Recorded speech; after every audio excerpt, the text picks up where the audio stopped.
Thank you for staying tuned. I'm Colin Abrams with the HGP Sportscast. We start with archery. Archery Guyana, part of the Ghana Sports Shooting Federation, has once again partnered with the Ministry of Indigenous Peoples Affairs for this year's Indigenous Heritage Games.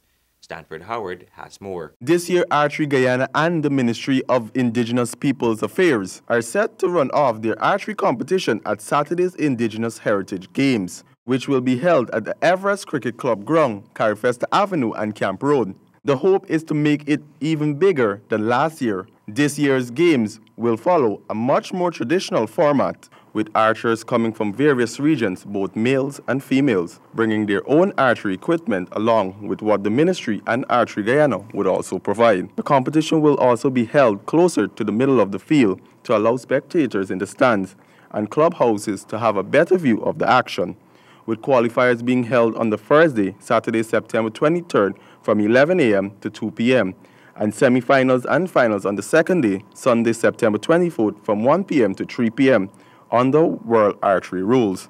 Also included this year are moving targets, and small circular targets will be rolled along the ground to be shot at. The prize categories are adults male 18+, adults female 18+, young males 12 to 17, young females 12 to 17, children under 12 male, children under 12 female. The competition is open to the general public, and registration will be done on Saturday morning up to 10:30 a.m., after which registrations will be closed off. For HGP Sports, I'm Stanford Howard. Thank you, Stanford. In cricket news, Shamar Brooks is to lead Windies A in a home series against Sri Lanka A this October-November. More in this report. Only two members of the squad, Vice Captain Vishal Singh and left-arm fast bowler Sheldon Cottrell, have featured for the senior men's team in a full international test. A number of other players, including Captain Shamar Brooks, have featured in previous series either for West Indies A or in tour matches against visiting international team in the last two seasons. West Indies A 30-man squad reads: Shamar Brooks captain, Sunil Ambrose, Yannick Cottrell, Sheldon Cottrell, Montage Hodge, Keon Joseph, O'Shane Thomas, Vishal Singh vice captain, John Campbell, Rakeem Cornwall, Jamar Hamilton, Damian Jacobs, and Rennie Leverage. The first test match of 3 begins on October 1 at Trelawney Multi-Complex, Jamaica. The first one-day match begins on Wednesday, November 1st at Sabina Park. For HGP Sports, I'm Stanford Howard. Thank you, Stanford. The International Cricket Council has confirmed that the bowling action of West Indies off-spinner Craig Brathwaite has been found to be legal, and he can continue bowling in international cricket. At the assessment, it was revealed that the amount of elbow extension in all of Brathwaite's delivery was well within the 15-degree level of tolerance permitted by the ICC regulations.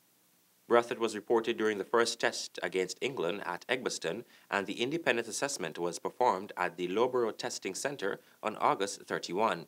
Internationally in football, FIFA has opened an investigation into Chelsea's transfer dealing amid suggestions that the Premier League leaders have breached regulations concerning the recruitment of youth players. More in this report. On Tuesday, FIFA launched an inquiry into Chelsea's conduct when recruiting foreign players under the age of 18. A comment from FIFA stated, "We can confirm that an investigation is ongoing, but we cannot provide any details concerning the matters under investigation." Chelsea was hit with a transfer ban in 2009 relating to the 2007 signing of Gail Kakuta from Lens. It was lifted after a successful appeal to the Court of Arbitration for Sports, while FIFA last year also investigated Bertrand Traore's move to Stamford Bridge, though no action was taken. Responding to the news of the FIFA probe, a Chelsea spokesman said, "Chelsea Football Club complies with all FIFA statutes and regulations when recruiting players." Chelsea's case is not reported to be as serious as any of the Spanish giants, though FIFA reserves the right to hand down sanctions ranging from a fine to a transfer ban if the club is found to have acted improperly.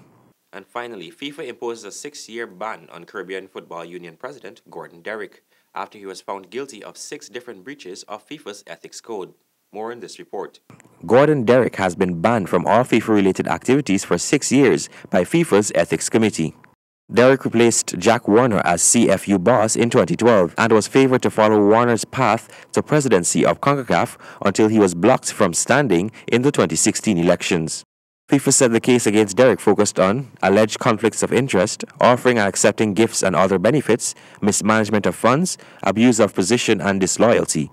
It did not give further details of the case. In a statement, FIFA's Ethics Committee said the ban comes into force upon notification of the decision. Derek, who's also General Secretary of the Antigua and Barbuda Football Association, was also ordered to pay a fine totaling 3,000 Swiss francs, or $30,800 US.